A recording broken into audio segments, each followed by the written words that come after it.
No matter how old you are, no matter the color of your skin, whatever your desire, through God and prayer, you can achieve great things. This show was created to educate, inspire, and provide spiritual insight to fulfill God's purpose for your life. This is Aspire Today. Welcome to today's show. We have our very special guest with us here again, Minister Dwayne, and we have a show in store for you today. We're building on something to encourage you. We're building on something to get you out of bondage. God has taken this man of God, freed him, and set him before us all to show us, number one, God is real. Number two, you can overcome anything. And number three, never doubt your ability to become something. Minister Dwayne, welcome back. Last show, we ended up talking about your confession and how you weren't really ready to relinquish to the fact that you had did something wrong. And you had a lawyer who was a public defender who was trying to help you out. She really showed that she cared about you. But there was something eating you up on the inside, something that you just couldn't shake. And I believe that it was you starting with truth. The Word of God tells us that the truth shall make you free. And I want to read something that you said to your lawyer when you finally got to the breaking point. You were tired of running. You were trying to make something happen for yourself that just wasn't happening. And it brought you to this point. And as I read the book, I believe that this was the point that God was searching for. He was searching for truth. And this is what you said. You said, Miss Page, who was your lawyer at the time, I said with my eyes gazing down at the table, trying to put together the words to say what I was about to say. And she said, yes, I have something to tell you that is going to upset you. I really don't know how to say it. She said to you, whatever it is, you can tell me. I'm your lawyer. You can trust me. Besides, whatever you tell me is confidential, she said with compassion in her eyes. Almost tearful, I looked across the table at this nice and caring woman and said, Miss Page, I did it. I'm guilty. I didn't mean to do it. I did not set out to kill him. He had a gun. I did not know he had a gun. Please believe me, I did not mean to kill him. I'm sorry. I was trying my best to fight back the tears. She reached across the table, grabbed my hand, while looking at me empathetically and said, it's okay, Andre. It's okay. That's the character you play in the book, Andre. And then she said, I'm glad you told me the truth. This changes everything. I need for you to tell me exactly what happened. Talk to us about the importance of truth. It is so hard, when I say hard, to keep up with all the lies. And when I came to the realization that I may very well be convicted of this crime, I was trying to do everything that I can to wiggle my way out of it, right? As most of us do when we get locked up, no matter what, we were always taught innocent until proven guilty.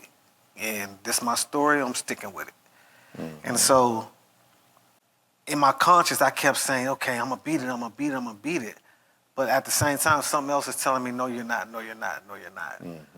I had an alibi. L would do anything for me, as you know, from reading the book. And he was willing to take the stand. Think about it, I would be putting him under oath and jeopardizing him going to jail as well. Mm-hmm. I just felt I couldn't keep up with the lies anymore. There was no way. And then, of course, I want to fight. I want to fight it. There's a chance that I can beat it, but something inside of me is telling me I'm not going to beat this. Right. And so I had a very compassionate lawyer. I know public defenders get a lot of slack, but not this one. Right. She was excellent. She was compassionate. She was caring. And if you ever notice that if you're dealing with someone that's very caring and compassionate for you, it's hard to lie to them. That's right. It is very hard to lie to. That's right. So, every time I'm coming to her, I got to keep my story straight. And she's a lawyer. She's intelligent. Mm-hmm. And I just felt like I just couldn't keep up the charade. Right. But watch this. The compassionate person that she was made it easier for me to come out and tell the truth. Exactly. And when I told her, she felt no less, she thought no less of me. In fact, she gained a greater respect for me. Right. As I was thinking about everything that was happening at this point in the book, I realized something, that God had people in your corner. You and Elle, your best friend, your lawyer, Miss Page, your mom, God himself. I really admired that relationship between you and your friend, and throughout the story, he was there for you. And that's just like God, that when we're going through a tough time in life, he has people in our life that will stick to us. A friend sticks closer than a brother. And so, what an honor for God, for you to finally realize it's easy for me to tell her the truth, mm-hmm. because she has compassion for me. Mm-hmm. And from that, you had some things that were working in your favor. You I don't know if you knew it at the time, but she tried to get you into a program called the Youth Act, mm-hmm. that would reduce your sentence, mm-hmm. and you had to go through various amount of testing, psychological, and you took some bad advice. When I read that part in the book, I was like, oh my God, no, he didn't. Your friends were telling you, oh my God, make everything look like a flower and everything look pleasant. And I was like, oh my God, no, he didn't. No, he didn't. But you took some bad advice. Yeah. Tell us a little bit about that. I think that's so key for people to realize that when you're in trouble, don't take bad advice. Oh my God, yeah. So when she was fighting for me, so I guess she wanted to get me to a place. Okay, I know he's going to do time, but let's figure out a way that he doesn't have to do that much time. She knew deep inside I was a good kid. Made some bad choices and decisions. So she suggested the Youth Act. The Youth Act was a program it's called the Youth Center. Youth Center 1 had 2 youth centers in Lorton, Department of Correction. And if you get the Youth Act, you would be sentenced as a young adult as mm-hmm. opposed to an adult. And your time would be, you can do as less as 3 years mm-hmm. in your home. And so, yeah, I'm all for that. So mm-hmm. I pled guilty. But doing the Youth Act, you have to go through what you call psychological evaluation, your academic testing. You have to be tested. And so mm-hmm. my brother was there. And so my brother, he got the Youth Act. So, of course, if he got the Youth Act, I'm going to listen to him and his friends, right? So what he told me, he was like, okay, listen, you can get the Youth Act, but listen, you got to do what we tell you to do, the way to get the Youth Act. Now, listen, I'm telling you, talking about the blind leading the blind. God said you both. Oh, my God. As I look back on that, I'm talking about the blind leading the blind. So, but it also shows I wasn't ready. Right. Still, because I'm still trying to beat the system, right? Right. Still trying to cheat. And then we don't know, these people are highly educated, paid people. So I go through, so he said, listen, don't appear smart, fail your tests, and when you go in front of the psychiatrist, everything got to be pretty.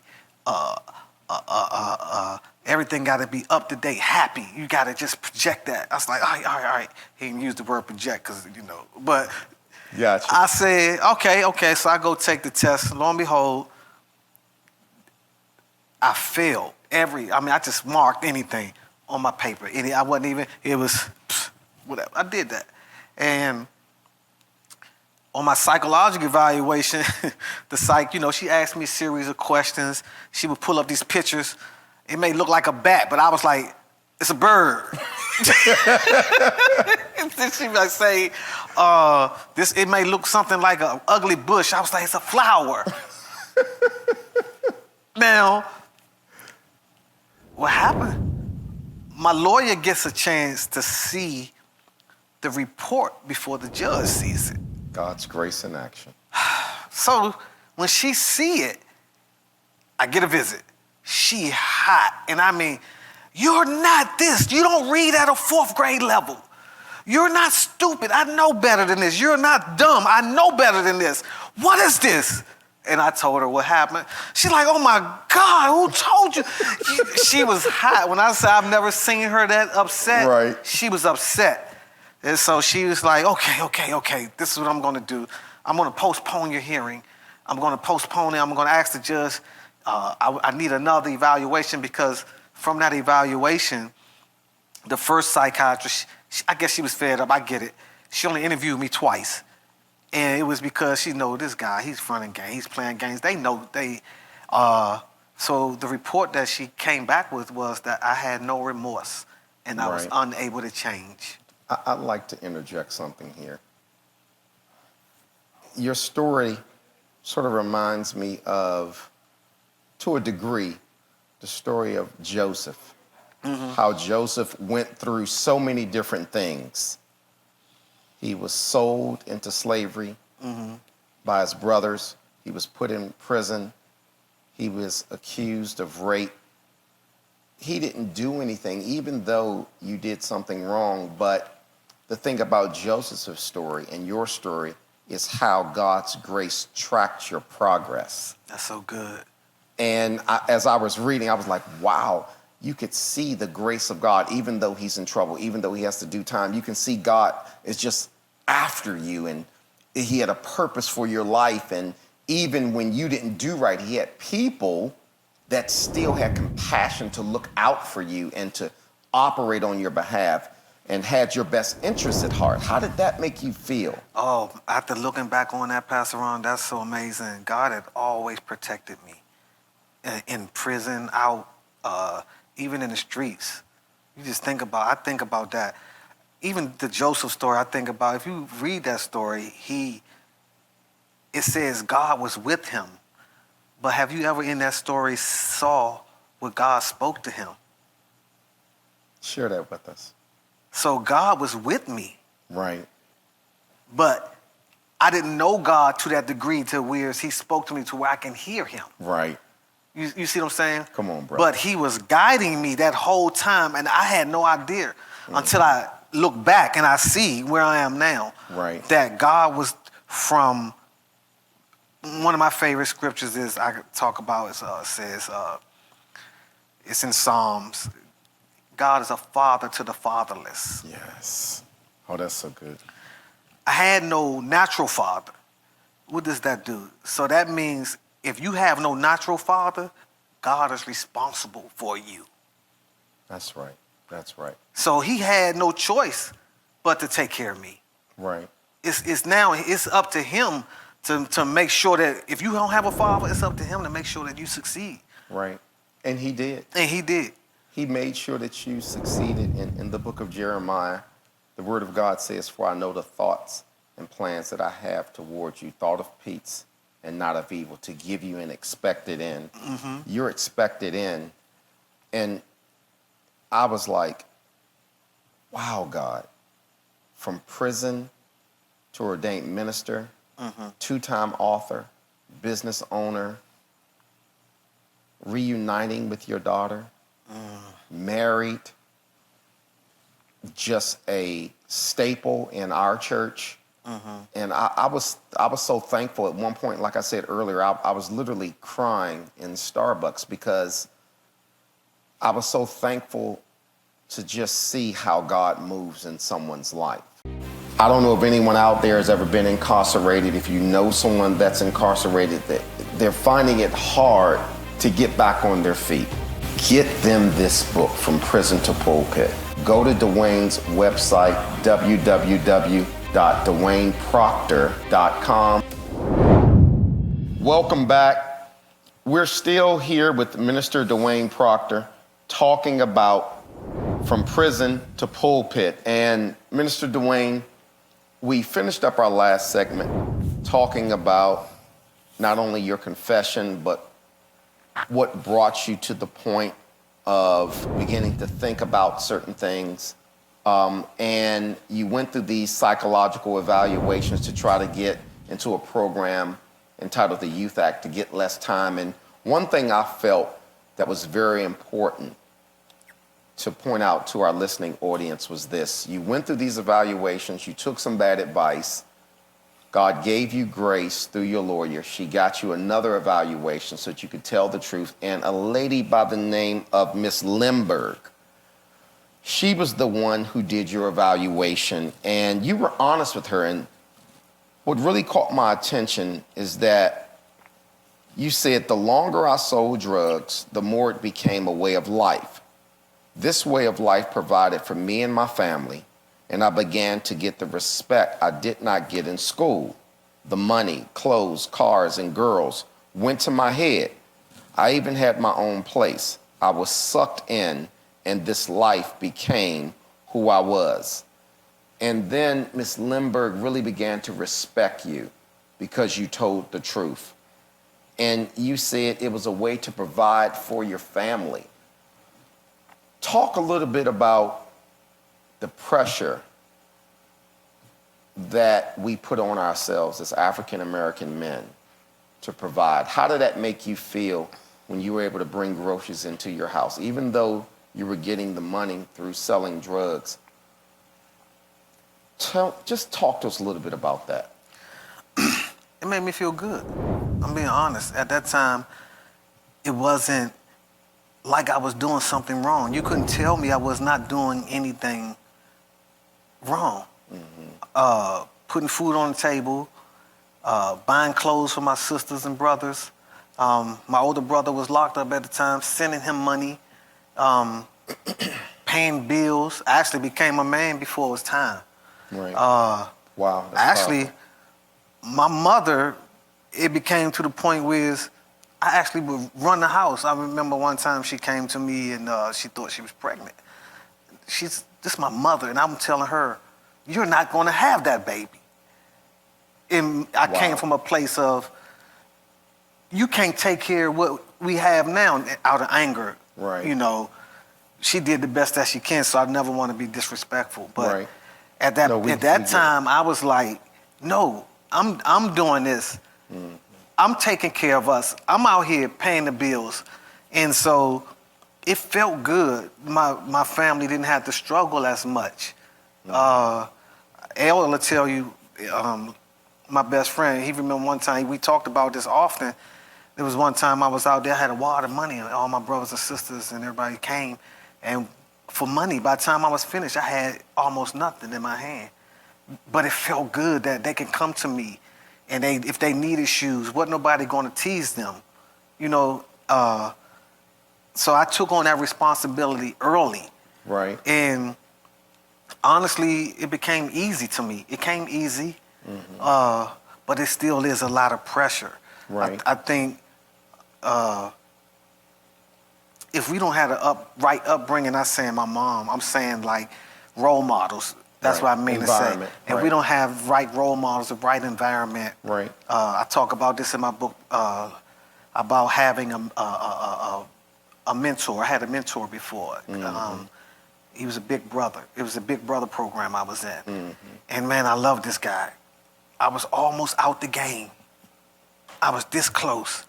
Amen. And he would come get me, spend time with me, take me camping, Kings Dominion. I shared this on another previous interview. Took me to see Michael Jackson. I mean, you know how big that was then. And yeah. What? It was 1984. Yeah. You know what? 14 years old. Yeah. Took me to see Michael Jackson, the Torture Tour. Mm. But then he disappeared. I had no more outlets. How did that make you feel? I was hurt. I was sitting around waiting for Antoine. So I can imagine people sitting at home waiting on their father to come get them. Right. I was sitting around waiting on him to come get me, to come take me out, or just come take me somewhere, but he just never showed up. And I imagine it was tough on your mom, single mom, trying to raise her children. That can be tough. And what people don't realize is that what you experienced, not only were you hurting, your family members were hurting. They had their own personal things that they had to deal with. And, you know, I had a conversation with your mom. I just thanked her for the job that she did because she hung in there. And I know she prayed for you. I know she believed God for you. And you went through what you went through, but I believe that you're a better man now. And let's talk a little bit about some of those things you went through. You confessed. You didn't get into the Youth Act program, unfortunately, and it came time for sentencing, and you made the statement that the judge you were going in front of hand out sentences like lollipops. It made me laugh. I was like, oh my God. And of course, we know you got the sentence that you got, and you went to a prison called Lorton. And it was a rough place back then. Everybody knew about Lorton. And it was something that you wouldn't wish on anyone. They talked about, in your book, you talked about people being killed, robbed, raped, intimidation factors, and you knew you had to go to this place and survive. Talk to me a little bit about your mindset for survival. You mentioned earlier about the covering, about God putting people in my life, covering, and I believe that was strategically God placing people in my life. So when I was denied the Youth Act, I got the sentence 12 to 36 years. Man, that was a hard thing to accept. And I remember going back in the bullpen, and I was okay. I was okay. I said, okay, I got to do the time. And my lawyer, she came back. This is how you know, how many times do you see a lawyer crying? She came back there crying uncontrollably. Yeah, that was She powerful. had a few choice words for the judge, but she was crying, and then that broke me. You know, I was trying to be strong. I'm okay. Right. But when she broke down, it broke me down. Right. I cried. Good thing wasn't nobody in there, because, boy, they'd have been like, Lord, what? And so I'm like thinking about it, kind of like getting a little emotional now. Right. And then 12 to 36 years. You hear 12, but then you hear that 36, because I can do up to 36 years. Right. Right? Right. And so we were talking about God putting people in your life. My brother was there. He taught me survival skills. He made sure, before I left him, he made sure that I knew what to do, what not to do, Right. how to carry myself. And my brother, he's rough. Don't be no punk. You ain't no punk. You going in, and if anybody such and such, you such and such. I'm telling you, you ain't no punk. Right. You my little brother. But Right. I needed that. Right. I wasn't no punk anyway, but he was making sure. That was his big brother. That was his protective instinct. Right. Right? So we talk about God putting people in your life. And I remember as soon as I went, it was the Hill at the time, called the Hill Central. We called it the Hill. And, you know, before they release you to the compound, they put you in a holding cell. So they put me in a holding cell with an old timer. And so the old timer, he was on his way out. So I'm like, why are you in the hole? He said, I'm going to go home. Mooch, I right? ain't, huh? Mooch. Yep. And he's like, I am not going to. He said, I'm going to go home. I'm not Right. getting in no trouble. It's crazy out there. Right. So he checked himself in. And he literally, but what he did was, he said, listen, it's crazy out there. That's right. And he said, but listen what I want you to do. He said, program. He says, so many programs out there. Right. He asked me, did I have my GED? I told him, he said, get your GED. He said, get a college degree. He said, take advantage of all that stuff that's out there. It's free. And then he said, stay away from homosexuals, stay away from the basketball court, stay away from the TV. and gambling. Don't gamble. Right. 4 things you stay away from, you'll be okay. Right. You'll make it out there. All the things that people gravitate towards when they go to prison. All of the things and drugs. Right. Right? That's right. But think about that. I didn't know this guy. God put me in the cell to plant that seed. Exactly. I wasn't even thinking about, I wasn't thinking about programming. Programming never came to my mind. And you said in the book, you said as soon as he said that, I immediately jumped and ran and went all the programs that I can think of. And this is why we talk about, never give up, because I got in school. I failed my GED. I believe I was like 2 times. I failed my GED. Mm-hmm. Did I get discouraged? They were saying this guy named Smith. Mm-hmm. Just, a name I'm throwing out. It's like, he'll tutor you. So I went to him and I said, now reading and writing, that was I was good at that. Math, I sucked. And so he was excellent in math. He told me, he said, give me a box of snack cakes a week and don't be late. None of our sessions and I'll tutor you. Wow. I gave him those snack cakes and I was never late. I want to ask you a question, and I want you to speak to the listening audience about this. You got your college degree, your GED, and you completed a trade, all while in prison. Mm-hmm. Just talk to our listening audience. Look at that camera and just tell them about the resolve that it takes to be successful in the midst of the fire. You got to really want it. You have to really want to change. I believe God placed something on the inside of all of us that he's calling us to. And I believe that if you learn to tap into it and you really listen to the voice of God, that you can achieve whatever it is that he's called you to. Again, I got all of that under harsh circumstances, but watch this. Pastor Ron mentioned earlier about the respect that I got in the street, but the respect that I have now is far greater than the respect that I had in the street.